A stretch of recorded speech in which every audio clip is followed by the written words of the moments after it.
Hi everybody, now let's just complete our discussion about the magnetic flux density of the magnetic field produced from passing the electric current intensity through a circular loop. Here, as you see in front of you, this here is the direction of the electric current intensity I.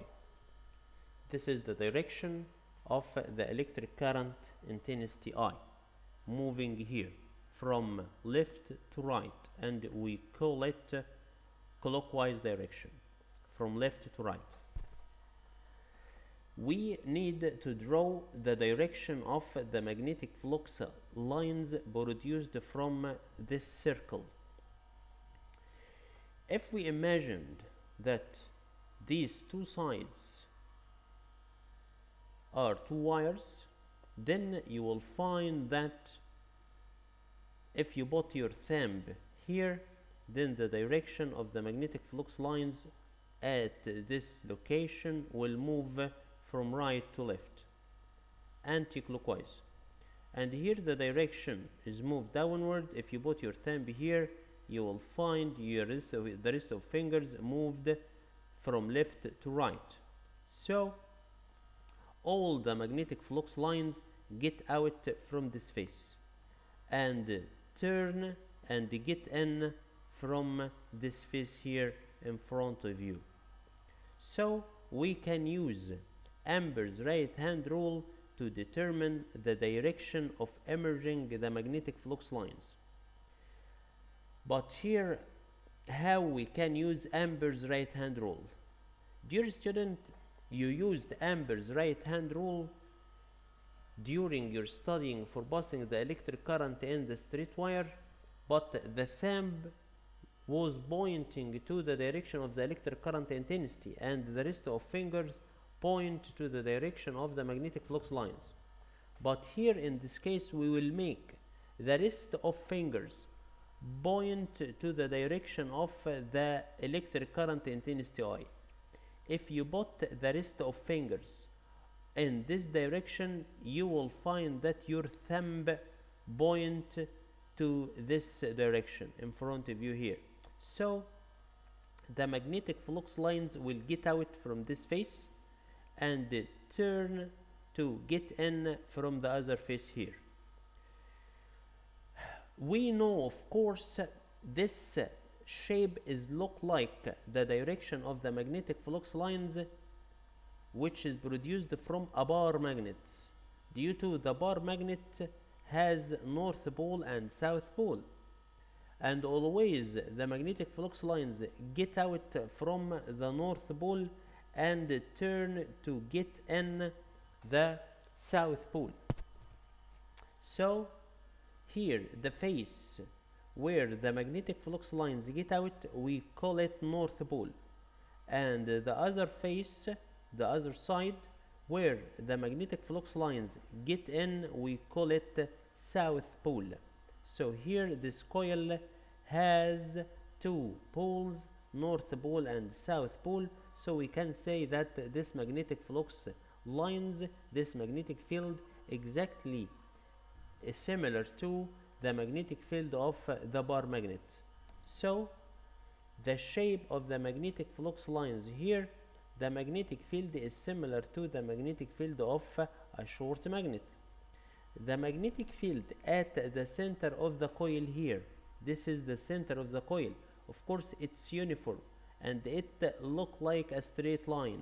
Here look at the center here, all look like parallel lines here.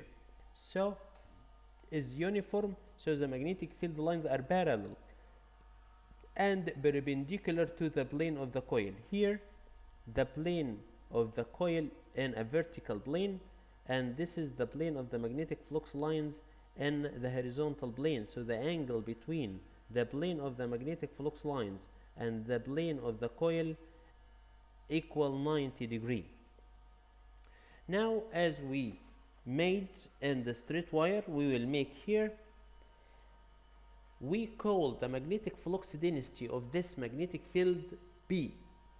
What are the factors that act on this B, and what is the rule which we can use to solve these problems? Of course, dear student, to deduce this dynasty, you know that this coil has number of turns, and as the number of turns n increase, of course the magnetic flux density B will increase due to the relation between B and n is directly proportional. The second factor, the electric current intensity I in this direction. As the current intensity passing through this coil will increase, of course the value B will increase due to B directly proportional with I. We have another factor here, it's the radius R. We can make small turns and or we can make a huge turns. We can make short radius, we can make long radius. So as the radius increase, of course the point will be far from the wire, so by increasing the radius, the value of magnetic flux density B will decrease. So B inversely proportional to the radius of the turn R. We can gather these factors in the same inequality, so B proportional with I n over R. B proportional to I n over R. This is called inequality. This is called inequality. So to convert this inequality to an equation, so B equal constant times I n over R. What is this constant? This constant in the straight wire was mu over 2 pi, but here the constant will be mu over 2, mu over 2. So the equation will be B equal mu I n over 2R. This equation is called Ampere's circuital law for the circular loop. May I now ask you what is the numerical value of the constant here? It's mu over 2. Mu for the air, it's 4 pi times 10 power negative 7 divided by 2, so it will be 2 pi times 10 power negative 7. This rule you will use to study the magnetic flux density produced from a circular loop. Okay, let us move to study the following notes. Here, this relation mu I n over 2R you can use to calculate the B produced from one coil. What will happen if we have two coils? Not only one coil but two coils. Dear student, if you want to calculate the total magnetic flux density at the point between the two wires, and these two wires carrying electric current in the same direction, here the rule is opposite to what we did during our treating with the straight wire. If the direction of the two current in the straight wire in the same direction, so in between B total equal, do you remember? Of course, it B total equal B1 minus B2. So here, if the two coils carrying electric current in the same direction, the rule will be B1 plus B2 in the same direction. This means this rule opposes what we did with the straight wire. What will happen if the two coils carry electric current in opposite direction? Try to remember what happened to the two wires. If two wires carrying two electric current in the opposite direction, this means if you want to calculate B total in between, this will be B1 plus B2. So here opposite, it will be B1 minus B2 if in the opposite direction.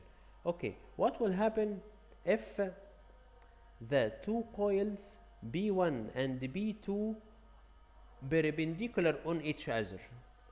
If B1 and B2 perpendicular on each other, this means the angle between coil 1 and coil 2 equal 90 degree. So if we need to calculate B total, if this, for example, B1 here and this B2 there, so B total will be in this direction here. If we call this B1 and we call this B2, try to imagine with me, dear student, then this line here, this side here is called B total. From geometry, this side is called, due to here this angle is 90 degree, so this side is called hypotenuse, and you can calculate the value of hypotenuse from Pythagoras. Of course you know that, you are good in math. So B total here equal square root this, the value of this side, plus square root the value of that side. So B1 squared plus B2 squared under the square root, as in front of you here.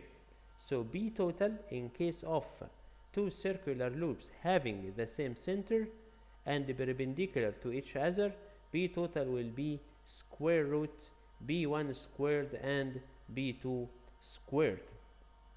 Okay, now let us study the following case. What will happen if we are studying a certain case which is a straight wire and a circular loop, as in front of you?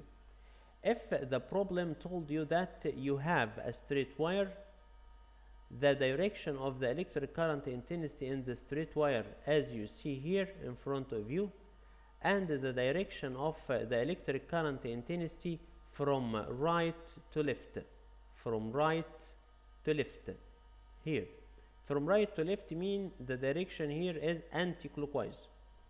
Here, dear student, if you look carefully to the head of the two arrows, these will be in the same direction.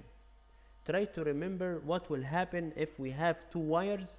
If we have two wires and we want to calculate the B total in a point in between, you need to make B1 minus B2. But here in this case, as usual, oppose the opposite to the case of the wires. So here we will make plus, we will make B coil plus B wire.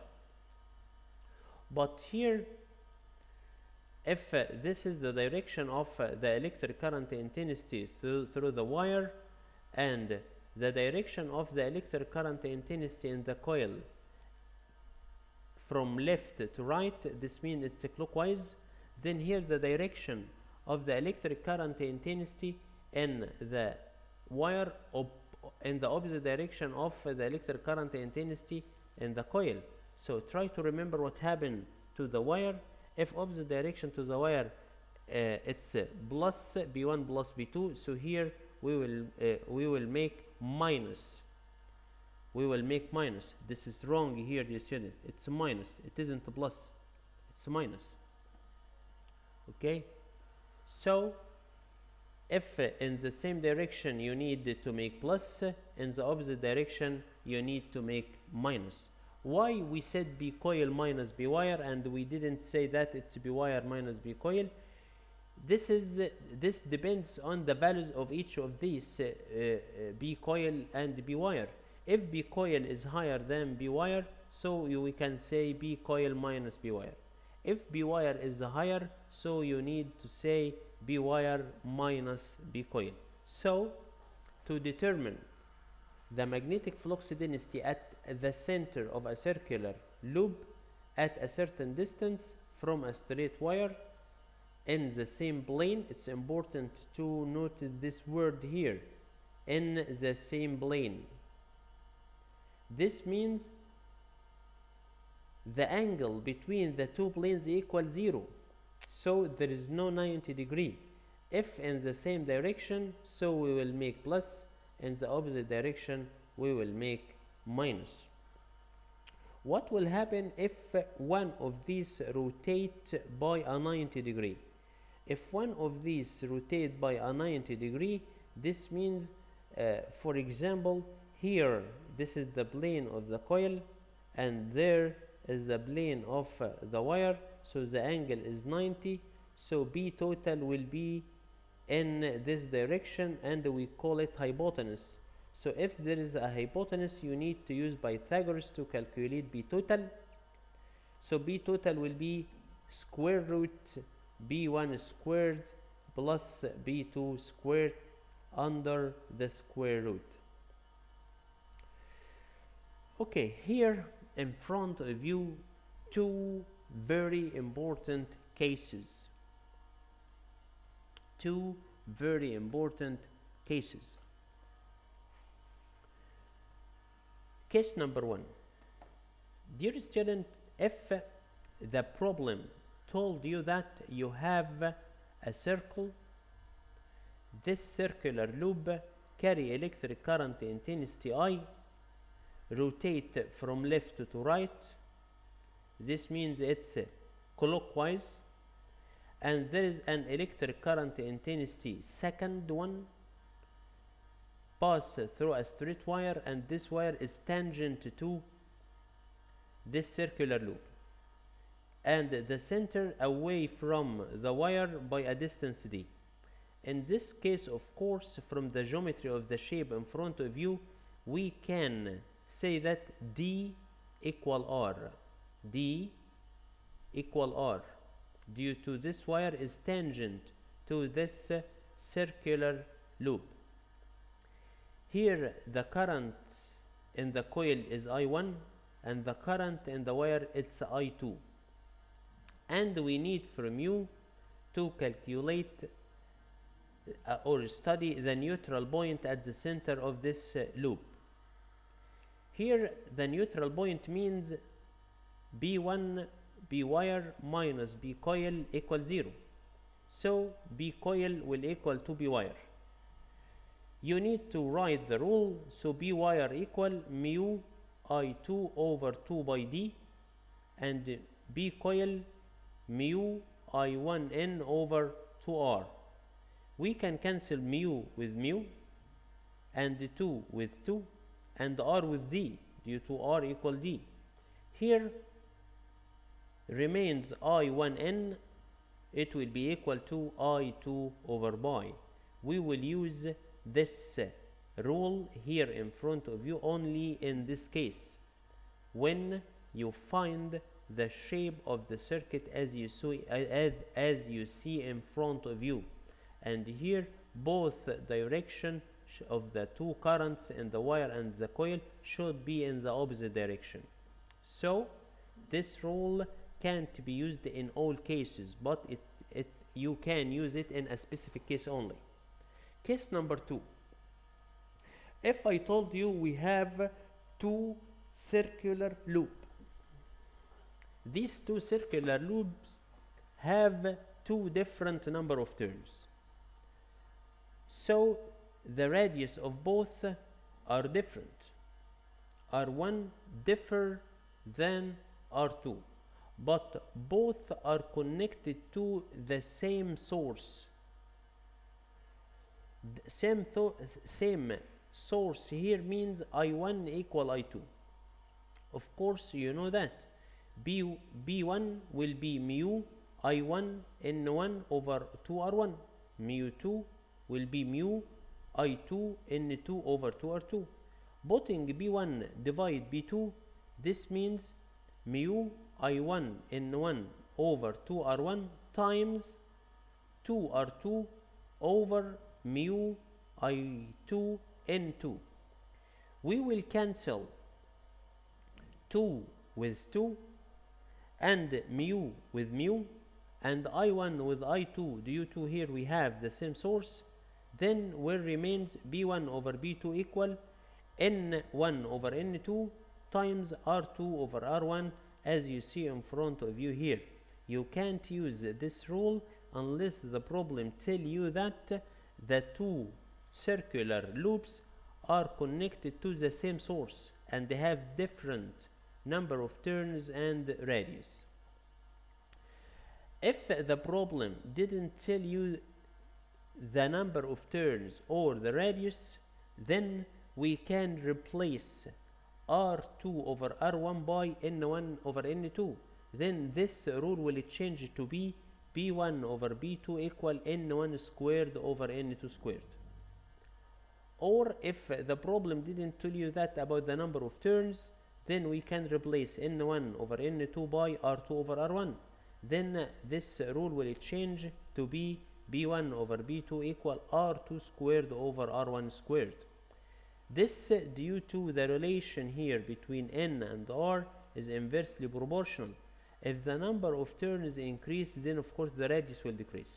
So n1 over n2 equal r2 over r1 due to n the inversely proportional to r, so n proportional with 1 over r. Okay, let us move to the next slide. Here another two ideas. Of course, it's important to know the number of n, the number of turns of the coil to succeed in calculating the B due to B equal mu I n over 2r. If I told you, for example, that you have a wire, this wire, its length is L, and we reshape this wire to make number of turns n. We coiled it to make number of turns n. These n these ends have a value of radius r. How you can calculate the number of turns n? Of course, you will divide the length of the wire upon the area or the circumference of each turn. Yes, of course, it's circumference. We can't divide on area due to the wire form the circumference and not form the area of the circle. So the rule will become to determine the number of turns of the circular loop, it's n. N will be L over 2 by r. N will be L over 2 by r. L, the length of the wire, 2 by r is the circumference of each turn. Then you can get the number of turns n. Here another idea. If we told you that we need to find the number of turns of a coil, but this coil, it's only part of circle, it isn't a number of circle, but it's only part of circle. How we can calculate the number of turns here?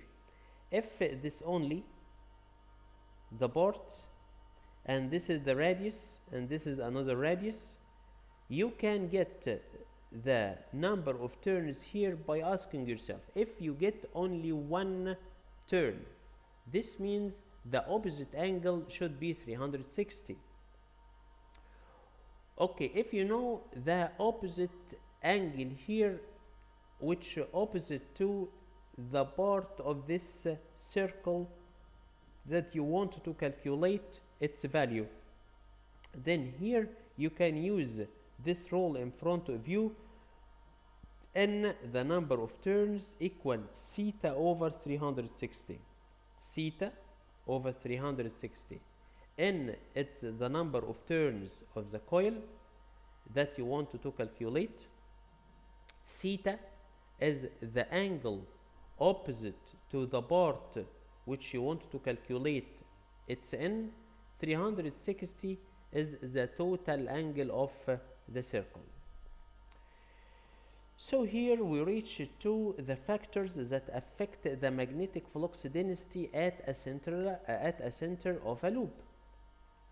B, as we said before, you can get the factors from the rule, and from the rule only, not from anything else.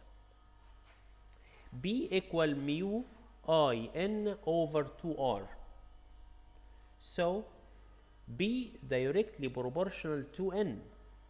So the slope of this line here in front of you, it will be here. This is the rule which we will study. B equal mu in over 2r. We draw between B and n, so we will cancel B and n. So the remaining part, it's the slope, so it's mu I over 2r. If you cancel B and n, then the slope will be mu I over 2r. The next figure, the relation between B and I. The relation between B and I is directly proportional, so the graph will be straight line passing by the original point. Its slope can be calculated by the same way. Cancel B and I, then the remaining part is the slope. It's mu n over 2r. Mu n over 2r. The third line here, B and mu, the relation between B, the magnetic flux density, and the permeability mu is directly proportional. So the slope, which is tan angle here, the angle between the straight wire and the x-axis, it will be cancel B and cancel mu. So why B and mu exactly? Due to we are studying the relation between B and mu. So it will be in over 2r. In over 2r. It's the value of the slope. Here the relation between B and the radius r. The relation between B and r, it's inversely proportional. So B and 1 over r, it's a straight line. This means we will cancel B and r. So the slope here, the value of the slope, it's mu in over 2. Mu in over 2. Here, these are the factors that affect the magnetic flux density at the center of loop. Okay, dear student, here we need to determine the direction of the magnetic flux density produced from passing electric current intensity I through a circular loop. We have here two very important rules due to we already studied right hand rule, and the Ampere's right hand rule. Ampere's right hand rule told us make the rest of fingers point to the direction of the current intensity I, then the thumb will point to the direction of emerging the magnetic flux lines or B. So always the direction of thumb points to the direction of the North Pole.